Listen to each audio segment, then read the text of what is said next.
I really don't know what I would do if I didn't have some work that I had to get to.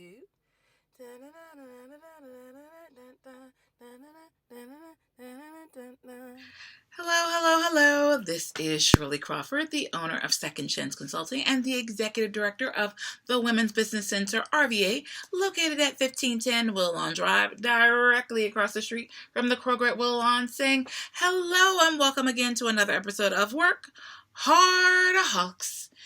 And it has been a lot of work, I'll tell you. Okay, so for those of you who are coming by for the first time, welcome. We're glad to have you. For those of you returning, welcome back. Welcome back to your tribe. You know you found your home and you're welcome back here again. For those of you who are wondering, what exactly is a workaholic? Well, let me tell you. A workaholic is someone who is always doing something. We don't sit still. We're not just lazing about waiting for the day to happen. We make the day happen. We make things happen. We are the action epicenter. I like that. I'm going to have to remember that. Okay, so to get this party started, we're going to start off with the way that I always like to start off with my word for the week. See, I'm doing better. I'm not saying for the day anymore. It's the word for the week. And this time, actually, I saw a billboard and it said, be ubiquitous. And I'm like, oh, I love that word. I've always loved that word. And so that was kind of in the back of my mind. And then I ran into a friend of mine, someone who I highly respect. You know, those people you've known like since you were, younger, but you don't see that much. You have these Facebook relationships now. So you see each other online. And the first thing that he said to me was that I see you everywhere. Like he was talking about some things that I've done recently and he's seen the articles, he's seen the interviews, he's seen all this stuff.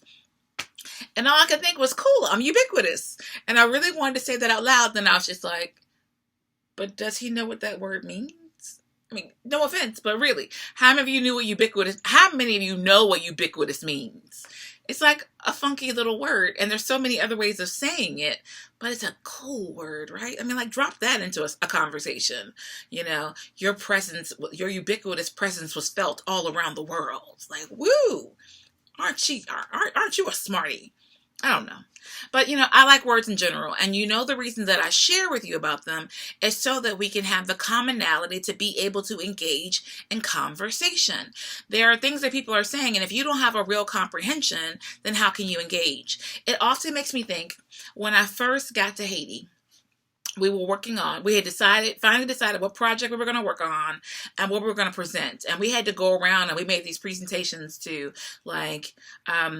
local agencies, like that's government agencies, schools, like all kinds of administrators and, important people, the VIPs of the area. And so we had to figure out, what was our real message? And come to find out, I had been in these meetings for months. Mind you, I speak English. I have a translator, and then several of the other people in the group, because people who live in other countries speak more than one language, unlike us. So I have people in the group, some speak French, some are Haitian Creole, most all of them speak some variation of English. And so because I believe they understand what I'm saying, I'm getting all passionate and excited. But then when I get documents back, they're writing something totally different. And I'm just like, but that's not what I said. And I realize that even though we might speak the same language, we don't share the same vocabulary. And so even though they spoke French and Creole and English, they didn't know all of the ins and outs of, our idiosyncratic language, right? All of our colloquialisms. Yeah, I just gave you a bunch of words. They don't know all of our slang, all the things that we say on a day-to-day basis, because in English, we bastardize the language. Anyway, moving on. Back to ubiquitous. And so, yeah, that's what I really wanted to say. I'm like, oh, I'm ubiquitous. That's so cool. So anyway, ubiquitous, that's your word for the week. And it really does mean kind of like having the presence of being everywhere. Like, isn't that really cool? I just think that's amazingly cool. And so with that in mind, my theme for this time with you all today, for this episode of WorkHardAholics, is centered around that. And so that actually even takes me to our book it moment. And the book I want to share with you all, and at this point, it's an older book. There even have been modified versions of it, and I don't even have one to show. I loaned it to somebody and it hasn't come back home yet. So if you're the one who checked it out and didn't leave a library card with me, I'm looking for my book. I mean, I've read it, but still, I'd like to hold it up right now. It has a blue and white cover. It's called The Lean Startup by Eric Rice. Could be Reese, could be Rice. R-I-E-S. And so the whole thing about this book is it's something that I always say when I'm in a consultation session with someone, because people are always like, well, I have to have this in order, and I have to have this in order, and I need to know this, and I have to like these 12-step program before I can get started. And I always say, no, just do something. Get started. Even if it's all you're saying is every week I'm going to spend an hour focused on my business idea, well, then do that. Just do something. I get so tired when people just talk. Do something. And so that's really the principle behind this book. The book basically says, hey, you don't have to have a 40-page business plan. And let me tell you, I've talked to enough bankers to know they don't want your 40-page business plan, which also takes me to my time tool technique for this week. So part of what they talk about in the book is about a business plan canvas. And so what that is, and this is your time tool technique, for those of you who don't have time to come over here to the center and take one of my business plan classes, because they last for weeks, it does. It's like 6 to 8 weeks, depending. But it's generally like Saturdays for like 6 to 8 weeks. But still, it's a time investment. For those of you who don't want to bother with, like, SCORE has a free template that you can utilize for your business plan. It can feel kind of complicated and convoluted, but it's there. It exists. And you can actually meet with a SCORE rep to have further conversation about it. And there are books about how to write a business plan and videos, I would suppose, and all kinds of options. The business plan the canvas, which is talked about in the Lean Startup book, is a one-sheeter. It's one sheet of paper, and you kind of get the highlights of what you get in your business plan. So you answer the most important questions without having to spend all of the time necessary to write a fully in-depth, engaged business plan. I do believe everyone should have a business plan. I think it's wholeheartedly important. A business plan is a living, breathing document. It should be updated with your business, and you should be visiting it every 3 months. Every 3 months, you should sit down and say, because your business plan is saying, this is who I want to be when I grow up. And it's like going back to like you were kids and they did a chart of you on the wall and indicated where you're growing. Going back to your business plan is that same kind of checkup that says, hey, this is where you are. This is what you've done. Or sometimes it says, hey, why are you over here when you're supposed to be over here? And so I think they're amazing for that purpose.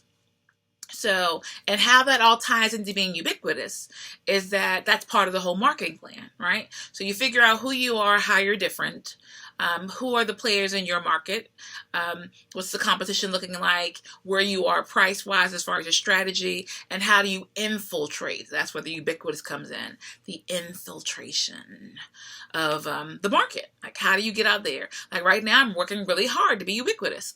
So I'm glad to know that it's working and that people are saying more of me and recognizing more of what we're doing, because I want to bring more attention back to the center. The amazing, wonderful, stellar, can't live without it, everyone, center. Okay. And so now that transitions me on to my work hard, play harder moment. I've been doing lots of working hard. I've played, but I haven't played as hard as I should. And I was just telling a friend of mine who's out there somewhere, about the fact that I had a revelation about myself. And so I know I've mentioned to you all before about the balance of being a workahardaholic. And so it's great that you're doing so much. It's great that you get 10 times the work done that other people do, but you have to still live in balance. And you also have to know what you need. And for a moment, I had forgotten about me. So I've been constantly assessing, and I knew that things were off balance, but I didn't know why. Because frankly, cold weather makes me sleep great. So I'm having lots of sleep. So the rest is there. I think my skin looks great. So I know that I'm hydrated. I think everything is healthy. But what I realized just this weekend is that I haven't had enough introverted time. I haven't had enough time on my own. And so you have to know what you need. As a workaholic, you have to always be aware. I talked last week about the physical signs and things you should be recognizing. And so I recognized that something was off, but I couldn't place it. And I am overloaded on people. It's just that simple. And it's no offense to anyone else. I am an introvert. And so while that confuses people because I have high level social skills, it means to recharge, I need time alone. And I haven't had any. Like next to none, other than when I'm sleeping. Yeah. So I haven't had any just Shirley time. And it's been so long that now I need more. So hopefully for you, you know what you need. And if you don't, figure it out. Because otherwise you'll be a grumpy person for people to deal with. So, once again, you ubiquitous WorkHardAholics. As I always say, live better, do better, please be better, and happy entrepreneuring. Until next time, ta-ta.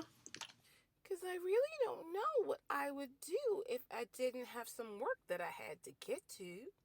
Da-da-da-da.